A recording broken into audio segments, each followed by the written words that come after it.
Good evening, everyone. Thank you for joining our final Community Matters for 2023, Leadership Matters at All Levels. My name is Terry Fitzgerald. I'm the Manager of Advocacy and Outreach for YWCA Hartford Region. YWCA Hartford Region stands on its mission to eliminate racism, empower women, and promote peace, justice, freedom, and dignity for all. Community engagement and advocacy is one of the ways we fulfill our mission, equipping community members with the tools they need to create change.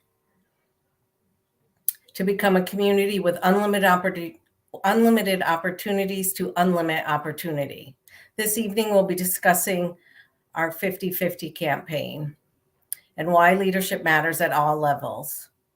This past year, we've been working with 3 municipalities to promote equitable gender and racial diversity on municipal boards and commissions. We'd like to thank the representatives from all 3 of our pilot municipalities of Bloomfield, East Hartford, and Hartford for their dedication to this work and for being on this panel. I'm joined tonight by the other members of our Advocacy and Community Engagement Department, Tiffany Young, our Senior Director of Community Engagement and Advocacy, and Emma Heinz, our Community Organizing and Advocacy Coach. Emma's going to begin our discussion tonight by sharing a poem, and then she's going to dive into what the 50-50 campaign is. Good night, everyone, or welcome. So I'm going to share a poem that I wrote, and I wrote this poem to acknowledge and empower women. The 50-50 campaign also encourages women and other underrepresented communities to empower themselves to take on leadership roles at the local municipal level. The poem is called We Women. In a room full of women, we are invited to express our strengths, talents, gifts, powers. We are asked to own ourselves and the beauty we embody. This task is not simple. Some of the women in the room overanalyze it, trying to find the spin. Some of us are scared, terrified to own ourselves, petrified to lift ourselves up, afraid that if we say who we are, someone will shut us down. In a world that asks women to be humble, it's strenuous to speak when society demands us to be small. Nevertheless, we women go along. We think, we contemplate, we consider, and we find our confidence together, taking turns speaking and listening. We women can see the strengths these other amazing women personify, and we shyly share ourselves. We bring down our barriers and be boisterous and bold, daring ourselves to open up, and we are welcomed by women with open arms. Thank you. And now I'll begin the program, and once we get our slideshow up.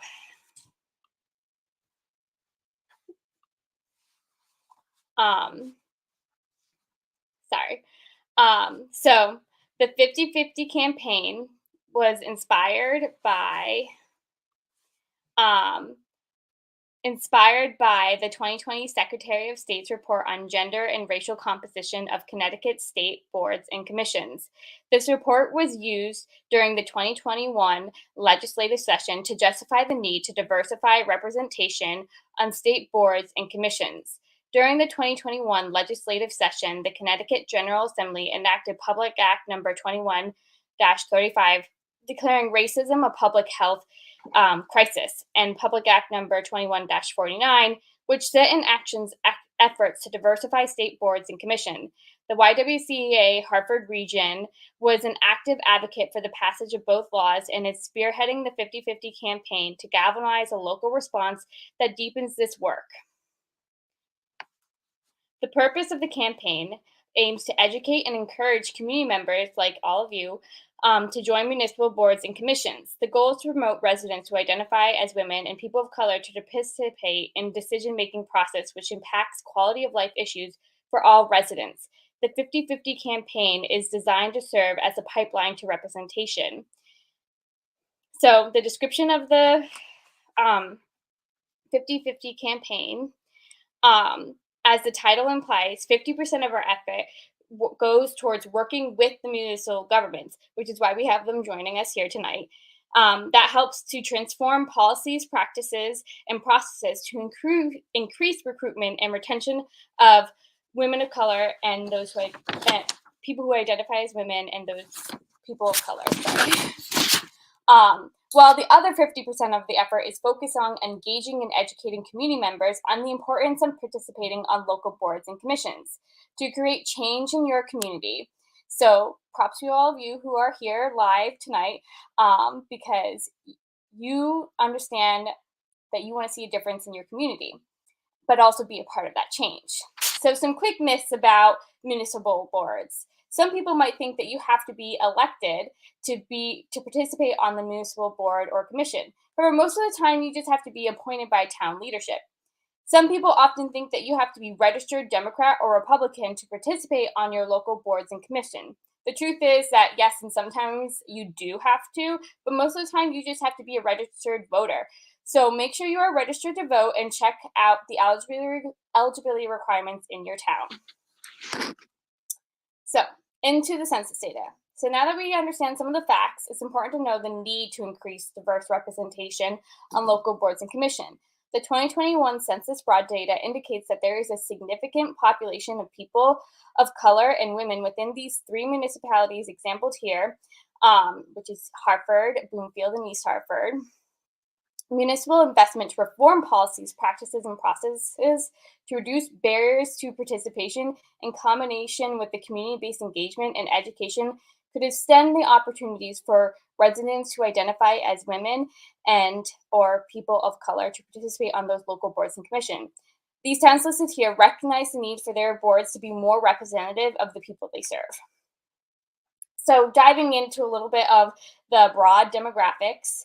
So the 2020 census data, when compared with these findings from the 2019 Secretary of State's report on gender and racial composition of Connecticut state boards and commission, showcases the contrast between who is participating in state boards and commissions compared to the population that they are representing.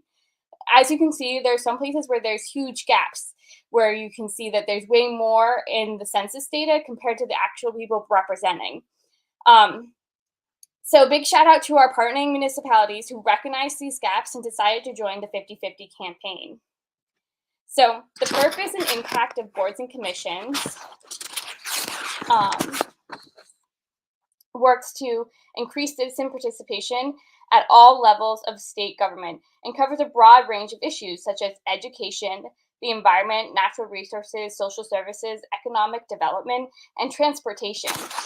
Some boards and commissions shape policy for local agencies and departments. Others prepare regulations governing specific program areas, and some serve solely in advisory capacity.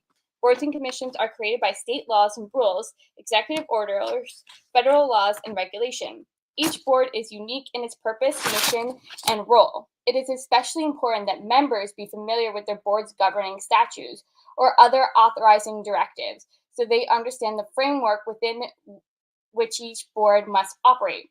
So copies of your board's governing statutes or authorities may be obtained by a staff employee in your town, or you can find it online. So there generally are three main types of boards: advisory, policymaking, and regulatory. The impact of local boards and commissions on your community is that they are trailblazers in leading policy and initiatives designed to improve quality of life for all residents within each municipality. A great example of how boards of commissions impact communities can be taken from the Hartford Board of Ed. As a result of the Board of Education advocacy, Hartford Public Schools adopted a policy protecting transgender, nonconforming students in Canvas neighborhoods with chronic absenteeism to promote school attendance. So that just kind of shows how important boards can be to quality of life issues. So as we go into like skills and experiences, in our next slide, we talk about the importance of how everyone has strengths, and it doesn't always have to be like something that you think you need to have like a specific degree to do. So as exampled by Jamie, everyone has that lived experience or expertise that makes them powerful to their boards or commission. So for example, Jamie lives in a predominantly Latino neighborhood of Equityville, an 18 square mile city in Connecticut. Jamie is a skilled researcher who was diagnosed with diabetes at age 40.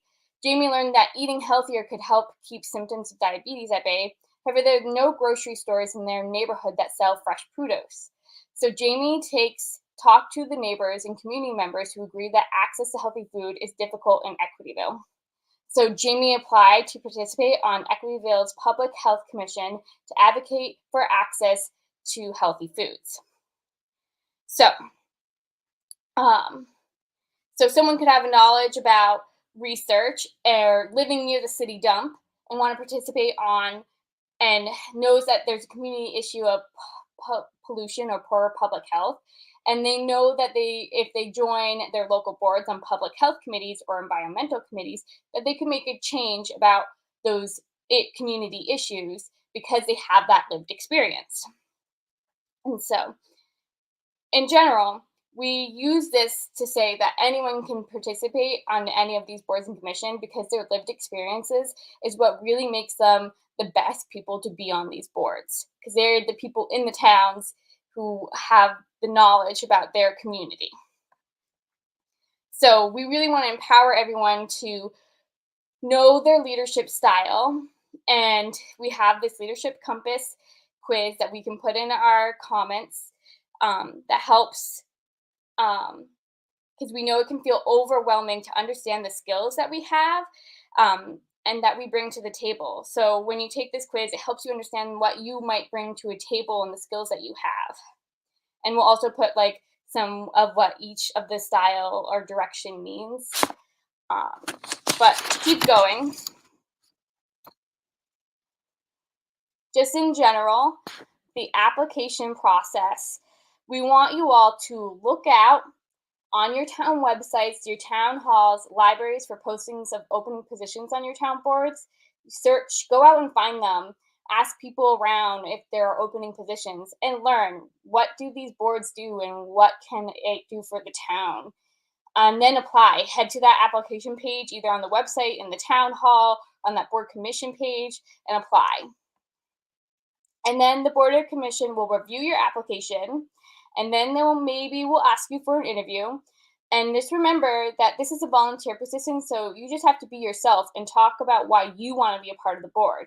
So after the interview, they may ask you to sit on the board or commission so that they can get a sense of how you would fit in. But remember, you can go sit on a board or commission meeting at any time. And finally, appointment or denial. The board will submit you for an appointment, or they won't. And it is the mayor in most towns who approves the appointment. And if it is denial, destigmatize that. Go ask why you weren't appointed. Maybe they just didn't have enough positions for the party that you're a part of to fill, or that, they think you might be a better fit for a different board. And so that's the general recruitment and application process. And I'm here to answer any questions at the end. But I will pass it over to Tiffany to lead our panel discussion. Thank you. Good evening, and thank you everyone for joining us. It's an honor to be able to moderate our Community Matters this evening. I'd like to begin by introducing our panel, and each of them will tell you a little bit about themselves, who they are, where they're from, and what position they are holding currently. I'll start with Mayor Connor Martin. Mm-hmm. Good evening, everybody. My name is Connor Martin, newly elected mayor to the town of East Hartford. Thank you so much for having me. I've been able to have the pleasure of working closely with the YWCA on improving and overcoming some of the barriers as it relates to our boards and commissions here in East Hartford. Before this, I served as Mayor Mike's chief of staff, and before that, I spent a term on the town council as well. So a little well-versed in local government, but happy to be here. Thanks for having me. Yes, and congratulations to you as well. Thank you. Absolutely. Next up, we have Tyron Harris. Hey, good evening, everyone. My name is Tyron Harris, Chief Diversity Officer and Human Resources Officer for the town of East Hartford, and I also serve as a chairman of our local school board, which I was been elected since 2009. So finishing up my fourth four-year term. So I think I know a little bit about local government and boards and commissions, serving on Ellens and Wetlands and a number of commissions before being elected to the school board in 2009. All right. Thank you so much. And thank you for being here. And next we have the lovely Miss India Rogers. Hello, good evening, everyone. My name is India Rogers. I am the Director of Strategic Communications and Government Affairs for the town of Bloomfield. I've been in this role for the past year and a couple of months now. I'm also the clerk of the council for the Bloomfield Town Council, and I've been doing that for the past 14 years. And prior to my role here in this position, I was also for 16 years a town social worker. Thank you for being here. And last but certainly not least, we have Karen Taylor. Thank you so much for the introduction, Tiffany. I'm Karen Taylor. I'm the inaugural director of the Office of Equity and Opportunity for the City of Hartford. In my role, I actually have several boards and commissions that are aligned to my office that are specifically related to affinity groups. So the Permanent Commission on the Status of Hartford Women, the LGBTQ plus Commission. So this issue of equitable representation on boards and commissions is like central to my work. So really happy to be here this evening. Thank you. And again, we're so happy to have you here tonight and welcome to you all. I'm going to just dive right into my first question, which is how did you get started with being politically engaged? And I'll start with you, Karen. I'm up first? Yes, ma'am. Awesome. So I got started being politically involved really as a mom. So I have twins who are in high school now, but at the time my twins were in preschool and I was searching for schools for them. And that kind of led to a whole world of education advocacy. It actually led to me wanting to major in educational studies and go back and finish my degree at Trinity College. At which point, when I finished, I was appointed to the Board of Education for the City of Hartford by the mayor. And since then, I've served on a number of boards, Chef Movement Coalition, Hartford Performs. I currently serve on the board for the Hartford Public Library, the Hispanic Health Council. I'm forgetting one more. I hope they don't get upset. But it's just led me down a whole path of board service, but really just being an active and engaged parent and resident is what led me to service. Okay, thank you for that. I'm going to move on to Connor. Yes, so for me, it was really during the 2016 election when Trump was running and Hillary, and it was an election that I don't think any of us could not notice because of just the nature of that election. And so, but one thing I really noticed of that is that a lot of people in my generation were not paying attention to politics at that point or didn't really see the importance of it. And I, at that time, didn't actually fully know what local government was about, but it propelled me to basically get involved and see for myself. And so I got involved first on a board of commission, being the Zoning Board of Appeals. And that was really just an area to get my feet wet, kind of see what this local government thing was about and see what can I do to make a difference, you know, a very low commitment way. And so the Board of Commission was a good first step. After that, 5 of the 6 incumbent Democrats on the town council ended up resigning. And myself, including 4 other young Democrats, basically saw the opportunity to step up and serve on the town council. And so we were able to do that and successfully get elected. And then from there, I got asked to be Mayor Mike's chief of staff, which for me was important because I wanted to see kind of both sides of the coin, you know, the town council side as well as the administration side. And I don't sugarcoat, I've always wanted to run for mayor. And so these steps that I've been taking were really me trying to do my due diligence to both build those relationships and learn my local government so that I can be effective. And Mayor Mike announced he wasn't running and it opened up the opportunity for me to run for mayor. And, you know, we were successful and got sworn in on Monday. So, but it was really the presidential election that had got me involved and propelled me to start paying attention to local government. Okay, thank you for that. I'm going to move to India. Hi, so mine will go all the way back, 30 plus years ago in high school, back in '91, when we witnessed the police brutality of Rodney King. And I was involved in a protest from our high school, which I went to Weaver High School. And we marched down to City Hall and to the Capitol to express our voice. So as an adult, coming into adulthood, I began to realize the importance of how local government and policies affect my daily life and well-being. And being on the clerk of the council for the last 14, 15 years, I've been involved in committees trying to digitize and manage how to bring new energy and new blood into the town of Bloomfield and our boards and commissions. So that's how I became politically engaged as a team. Thank you for that. And Mr. Tyron. Yeah, so I think for me, it's when I graduated college and moved back home around 2009. I felt like I wanted to get involved at that time. The Democratic Party and the local school boards and town committees and boards and commissions, and look like me having a 22-year-old looking to get involved and step up and have representation and have a voice, a different lens. Especially a lot of my friends at that time was having kids and they felt like they weren't being heard by going to different commissions or going to different board of ed meetings. So I felt like, why not step up and give back to my community versus me complaining and, soaking in what they're telling me. Let me go back and lend my voice and my advocacy and put a different lens on it. So I got involved, and my good neighbor, Tim Larson at the time, came over when a U-Haul truck came backing down the driveway and said, hey, here's some ties. And we have a DTC meeting tonight in 30 minutes. Let's go. So I jumped in his car. We went over to Langford Elementary School, went to my first DTC meeting and got involved, started joining some more boards and commissions and decided to run for Board of Ed. I did not get on the first time, but I still continued to stay involved. And then in 2009, I ran again and was elected and been on the Board of Ed ever since. And for me, it's really every time I'm engaging with the family or engaging with community members, really talking about the importance of bringing their voice and bringing their lens to the table to represent East Hartford, because East Hartford is a fully diverse community. And it's important that we have those many voices at the table. So this is another form of advocacy, of sharing why it's important to have so many voices at the table. Yes, thank you so much for sharing. It sounds like you all have, or at least it all started with some type of personal connection. And I think that's so important. I'm actually going to turn to India because you talked about something very important, is you as a youth really getting that spark and becoming engaged, which really brings me to my next question. What are some tips that you all have for young people looking to get involved? And how do we entice more young adults to participate? I've heard several times throughout this panel that there's a need for folks that, yes, look like us, but also generational. And what we're finding in today's world is so much is really starting with our youth. So how do we attract them to this work?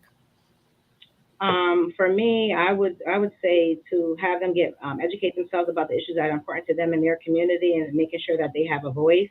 Right now, we're trying to probably launch with our new leadership here at the town, with our council, a mayoral youth council, that we are modeling after the town of West Hartford. So I had an intern over the summer to do a youth engagement study here in town, because the youth here don't feel like they have a voice at the table. Attending more public meetings, being more involved in the election process. Why is it important to register to vote? Why is it important to vote? And then providing those mentorships that they need from different people that are willing to step up and say, okay, yeah, I may be in my 60s, I'm ready to retire. I'm going to invest my time and energy to mentor someone. So those are my suggestions. Thank you for that. Connor.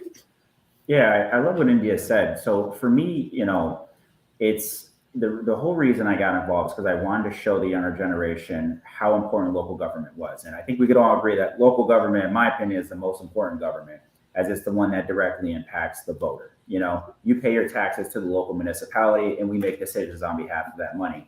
And so when back in 2016, when, I saw a lot of my generation didn't really pay attention to politics, for me, it didn't feel impactful enough to just tell them why they should vote, why they should pay attention to local government. I thought, why not be an example of that myself? And just like Tyron said, get involved, show them the path forward, show them the different ways that they can get involved, and show them that at any age, at any ethnicity, you can make a difference in your community.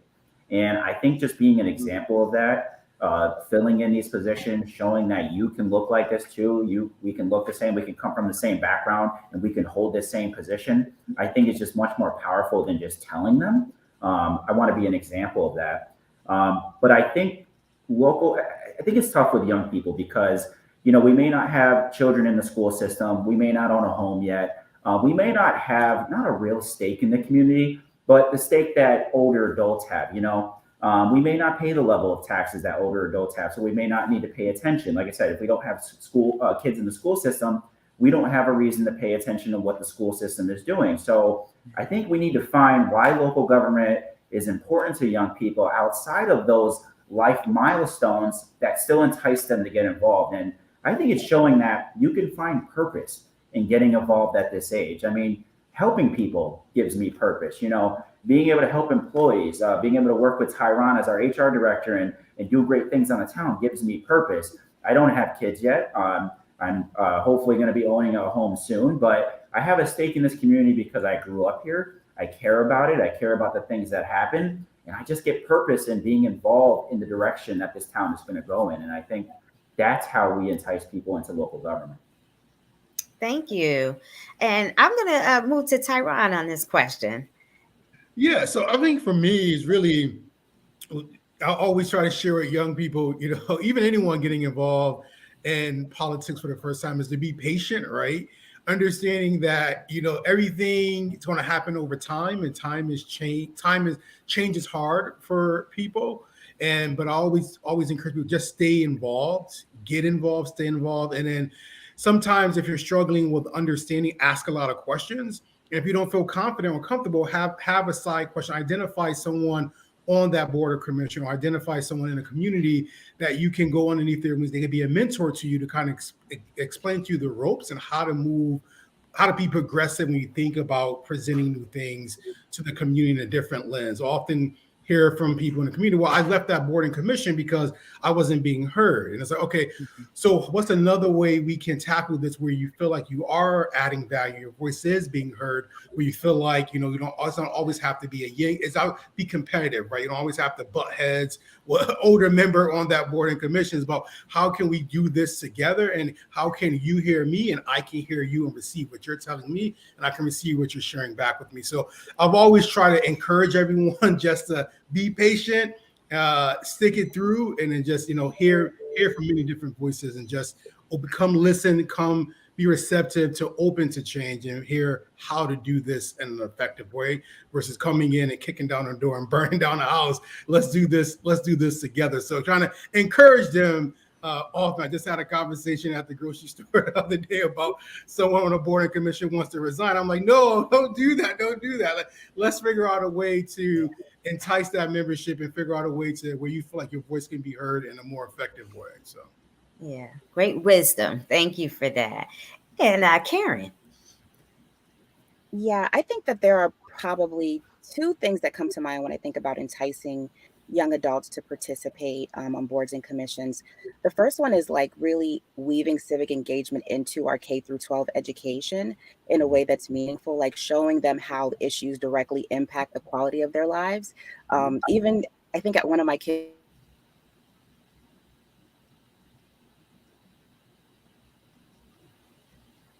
Uh-oh. Am I back? Yes, you're back. Awesome.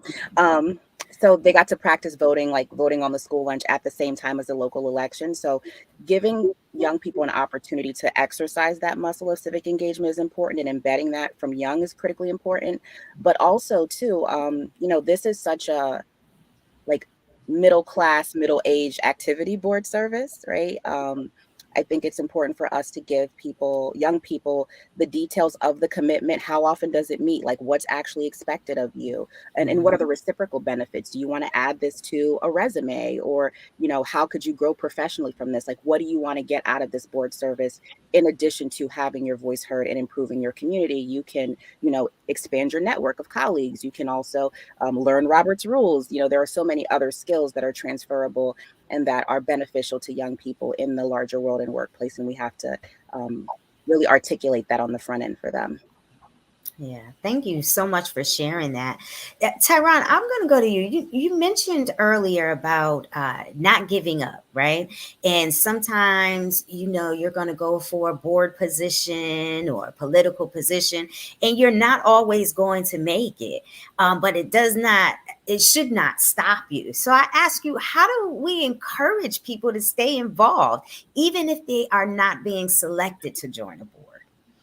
Yeah, absolutely. So I always say when one door closes, another door opens, right? So the first time I ran, I felt, I was motivated, and everyone saying, you got to get involved, Tyron. And, you're a great voice for the community at 22, and went in and was like, I'm going to get this seat. I'm going to be on the board, the youngest person on the board of ed. And that did not happen. I did not get the votes. I did not get the support.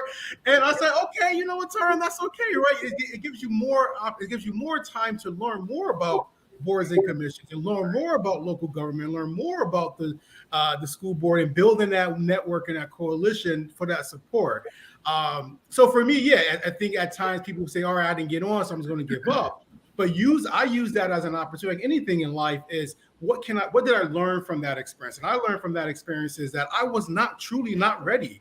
I didn't know what I was getting myself into. I didn't know the commitment that was going to be involved in being on the school board. I didn't know the meetings that I had to attend. I just felt like it was a good thing, a way to be an advocate for young families in town and get involved. But I took that opportunity to really learn the space around me and learn the lens, come from a different lens of saying, all right, Tyron, what can you take from this experience and how can you apply it to future boards and commissions or future opportunities? So for me, it was really just honing in, saying, let me take a step back and learn more about local government and learn and really adding more tools to my toolbox. So now I can say, not only do I know a little bit about the school board, I know a little bit about the library. I know a little bit about public works. I know a little about inlands and wetlands. I know little bit of little dices of communication and boards and commissions that add to my toolbox of knowledge to make me more effective and be more of an advocate when it comes to advocating for our community. Sure. Thank you so much for sharing that. Karen, I'm going to send the question to you. And this is, how do we encourage young people to stay involved, correct? Yes. Okay. So I think that a huge part of encouraging them to stay involved, even beyond board service, is, making them aware of when there are city meetings, when there's public comment. Even if you are not necessarily as politically savvy or in tune with what's happening, if you listen to public comment at any one of these meetings, board meetings, city council meetings, there's absolutely going to be an issue or a comment that you can that resonates with you, right? That you can connect with. And so I think that even if they are not directly selected to be on a board or commission, just being able to stay in the loop, stay in touch with the things that are happening. There are lots of resolutions that are being passed in the city of Hartford all the time. There are tons of ordinances that are coming through. Just staying abreast of those things, I think, is really important and helpful. And also, you have to be visible in order to be tapped, right? So making that clear to them is it's so important. If you have a young person in your city or town who is showing up at events, showing up at meetings, eventually somebody's going to be like, who is this person, and how can we ultimately get them more involved, which is why you see the same people kind of over and over again doing all the boards and commission stuff. It's like, oh, we know that this person is stellar. We know that they have expertise. We know that they're willing. As long as your name is out there, you're networked, you're aware of the issues and in tune. I think that it's really helpful, even if you're not specifically selected to join a board or commission at that time. I just want to piggyback off what Karen said. I think it's also important to subscribe to your local town websites. Because I know for me, even as someone that's an employee of the town, I love getting those newsletters and those emails saying, hey, this is what's going on in your community, as a way to advocate and get involved, to get your face out there, to be known amongst other members in the community. But I think that's a missed opportunity where a lot of people don't realize you can subscribe to your local town's newsletter or website to find out what's going on, when our boards and commissions are having meetings, when is there public testimony and public hearings that you can get involved in and just sit back and listen and learn, or even advocate and be part of that public comment. Yeah, Thank you.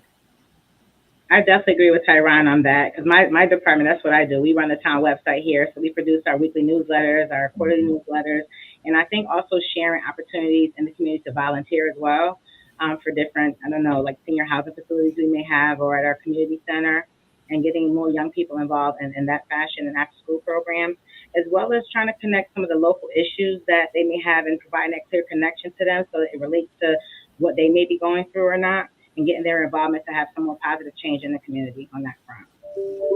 Yeah, thank you for chiming in on that. And I see you nodding your head, Connor. So I want to give you an opportunity as well to address that question. Yeah, when I think about someone not getting a seat, Tyron, I didn't even know that about you, man. And for you to be the board chair today, I'm like, I would have never known that about you, that you didn't get it the first time. You're like a rock star in town. So, it could definitely be disheartening and demotivating for anyone not to get a seat that, they could be passionate about. What I tell a young person is just understand that, even though a board and commission is a really positive and great way to get involved, it's not the only way to get involved and give back to your community. There are other volunteer opportunities. There are other service groups like East Hartford Rotary, the Lions Club, our town committees. There are a number of ways that you can get involved that are not necessarily local government, but work hand in hand with the local government to make an impact in the community. And so I tell you, if you didn't get to the first round, I love what Tyron and Karen said about, doing your due diligence to be visible, to make those relationships, to show up at meetings, show that you're committed so that, right,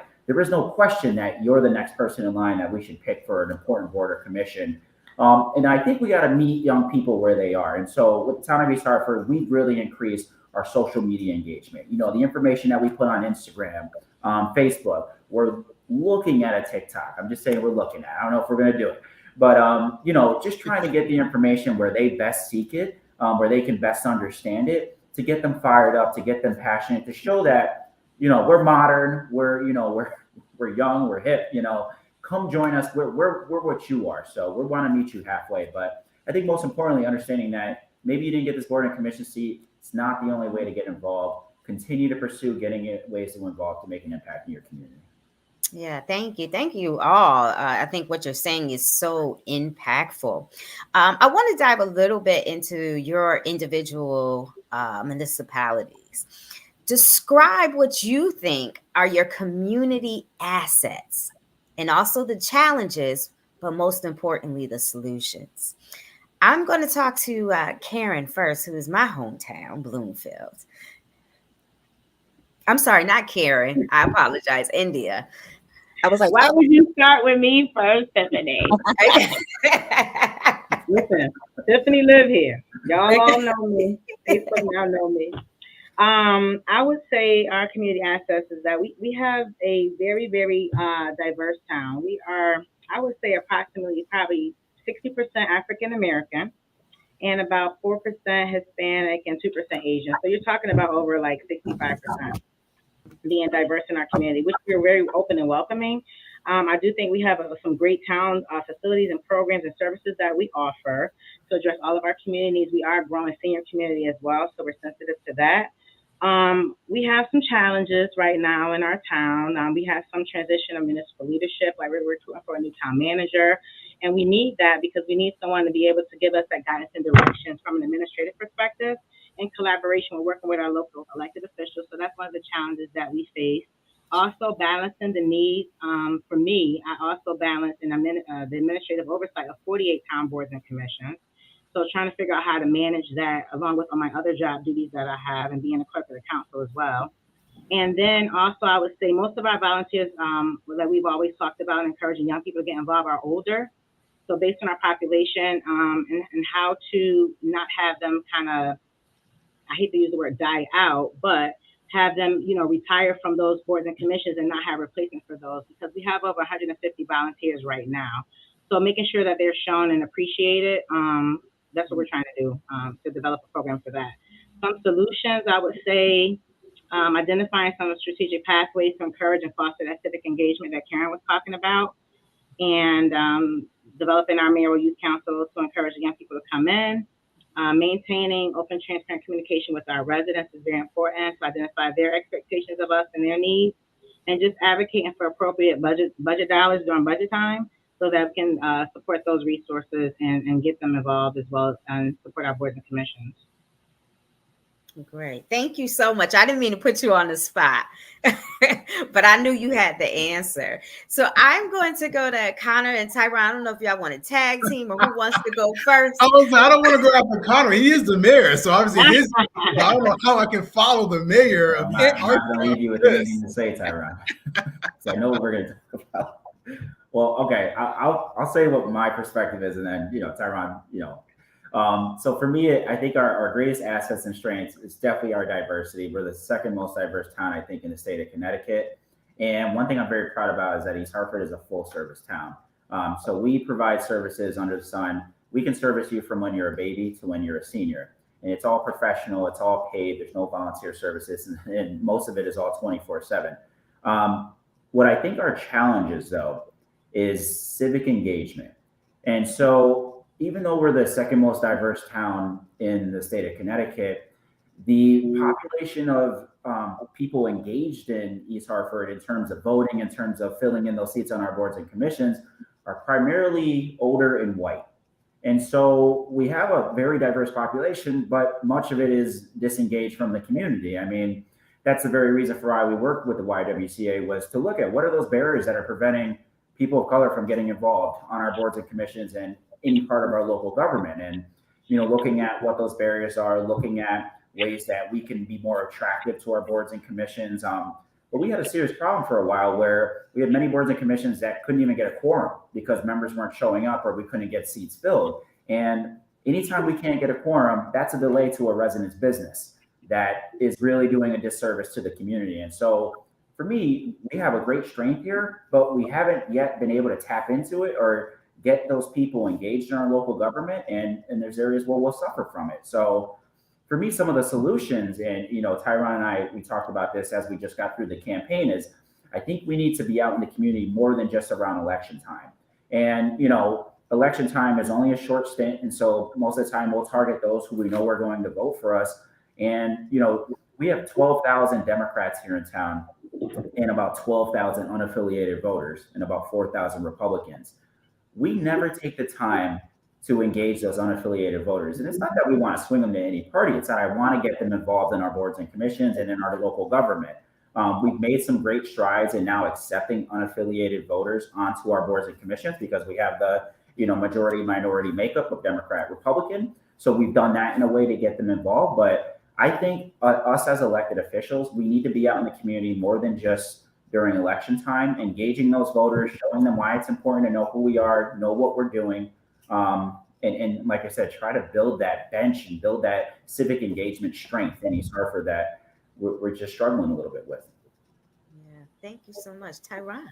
Yeah, and I think so. We have a motto in East Hartford: getting things done by doing it differently, right? And I think that is something that Connor and I are really proud of because we do think outside of the box on how we present services and opportunities to our community. And I think for me, our biggest asset is a Q alert system. I think people don't realize how important that system is. It's an opportunity for residents to give us feedback and give us what we're doing well, what complaints are, roads that need to be fixed, repairs that need to be done, what's going on in a particular neighborhood, for us to actually actively respond to our residents. And we're able to track and check off, yes, we've done that, we respond to that resident, and their voices are being heard.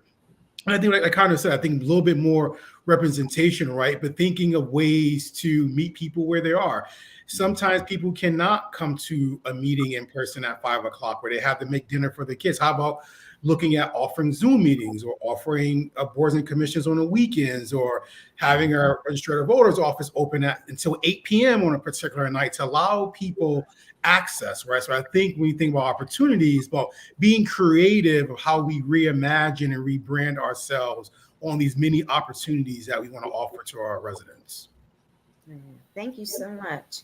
Connor, it looked like you were about to say something. Did you want to add something to that? No, I'm just loving everything Tyron's saying. Okay, of course. All right, and I now want to go to Ms. Karen Taylor for City of Hartford Assets, Challenges, and some Solutions.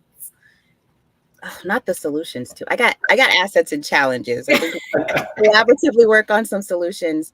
But I think that one of our major challenges is definitely voter engagement, civic engagement, similar to what the folks from East Hartford have been saying. In this last local election, like roughly 14% of registered voters came out, and that is a travesty for our capital city, right? And I know that there were lots of efforts that were made over the last year in terms of like increasing, voter turnout and engagement, and this was still ultimately the result was that 14% roughly of registered voters actually, and that's registered voters, right, actually came out in this election.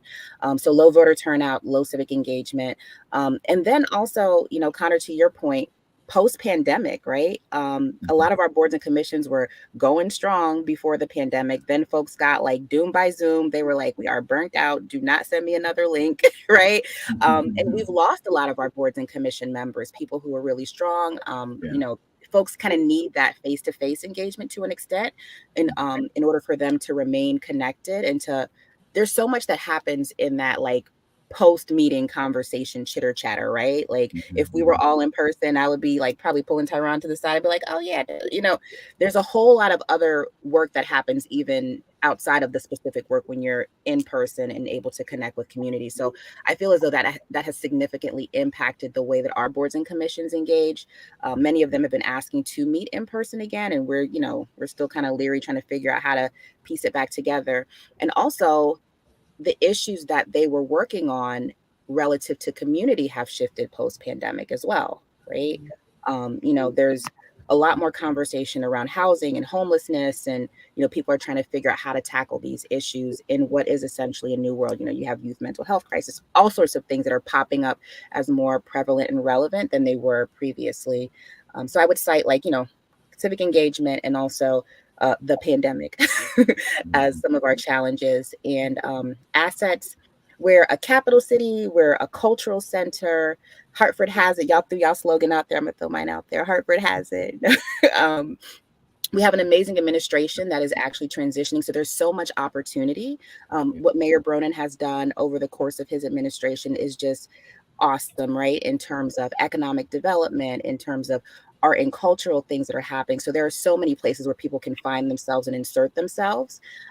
We're downtown. We have UConn downtown. We have Capital Community College. We have businesses, and also 311, our 311 team, our community engagement team. If you all know Janice Castle, she is a machine all her own.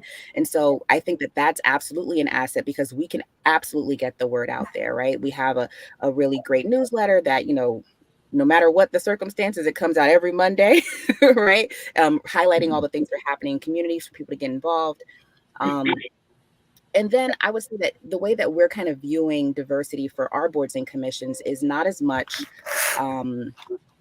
race, right? But more like political affiliation, neighborhood, age, and socioeconomic status. So, Hartford has it in terms of diversity. So there are lots of great benefits there. Thank you so much. I want to make sure, are there any questions from online viewers? Terry, Emma? Okay, so one of the questions are, what are some of the boards and commissions need more people? What are some of the boards and commissions that probably need more people? Yeah, I would say, planning and zoning. I mean, Connor, you probably agree with me too. I think planning and zoning is a very vital and important piece. Yeah. And I will also, I think planning and zoning, inlands and wetlands, and we have a beautification commission. That's also important, right? Because you want to give different perspectives, how to beautify your town and your neighborhood. So to me, those are really, some of the top three very important commissions. I would just add to that, piggybacking on what Tyron said. Basically, the land use boards, zoning board of appeals is one that I was just dealing with a lack of quorum issue, and believe it or not, our veterans commission too. Many of the members on the veterans commission are getting up in age, and they're starting to kind of retire out off the board, and so we don't have a bench to kind of replace them or younger members coming in, and so it's something that concerns me for that board because it's a very important as it works on behalf of veterans issues. And if I don't have members to fill it, who's working on behalf of those issues, So I think what Tyron said was correct in addition to those other two. Yeah, thank you. Did anybody else want to comment on that question? All right, Emma, Terry, do we have any other questions? Can you describe, okay. What quality of life issues have you seen change through a board or commission?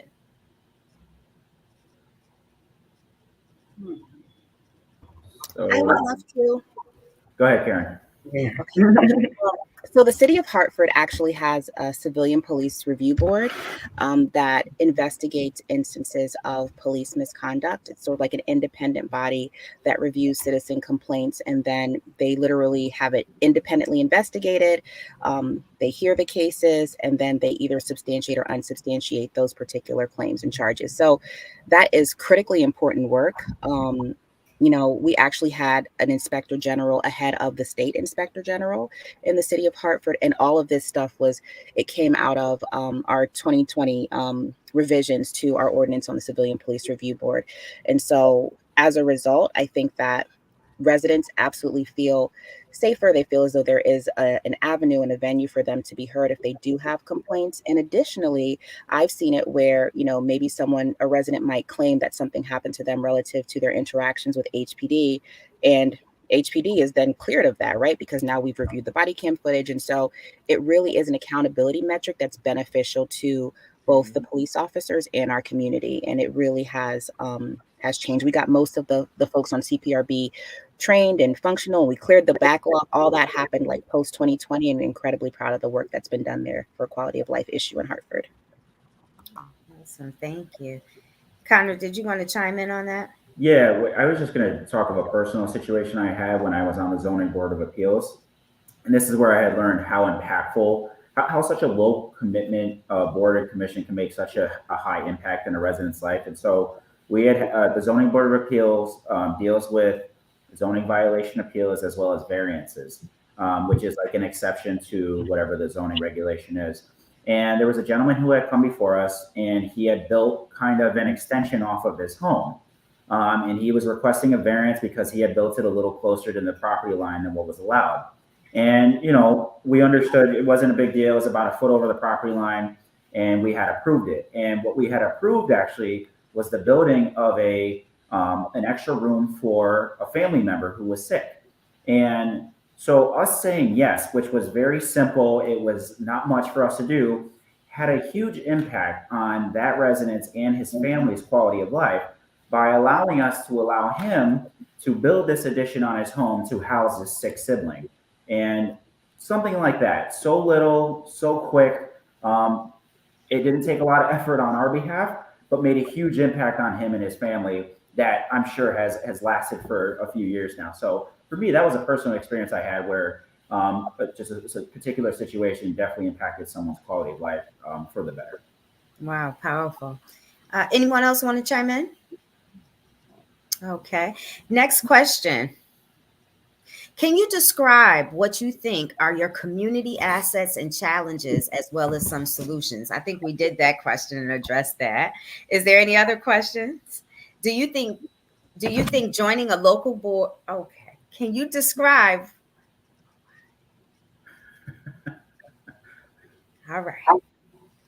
Do you think joining a local board or commission is a good pathway to other offices? Come on now. I think we have examples right before. Absolutely. Well, thank you for obliging, certainly in the question. And I want to thank you all again for definitely joining us. This has been amazing and very informational and informative for our community. And you being there for the community and really being the community is important, and showing up so that the community can truly see you. So thank you, thank you, thank you. I'm going to turn the next portion over to Emma. Hi, well, I'm back. Again, thanks for joining us. If you have any questions about the 50/50 campaign or need help applying to boards to commission, I'm happy to help walk you through the process. And I wanted to share some resources for our 3 towns on their board and commission pages, so you can check out what commissions they have at their towns. And you can find the one that you want to apply to, and I hope that everyone goes and applies to a board or commission by the end of this week. And then I will also have and I'll pull up my slides again.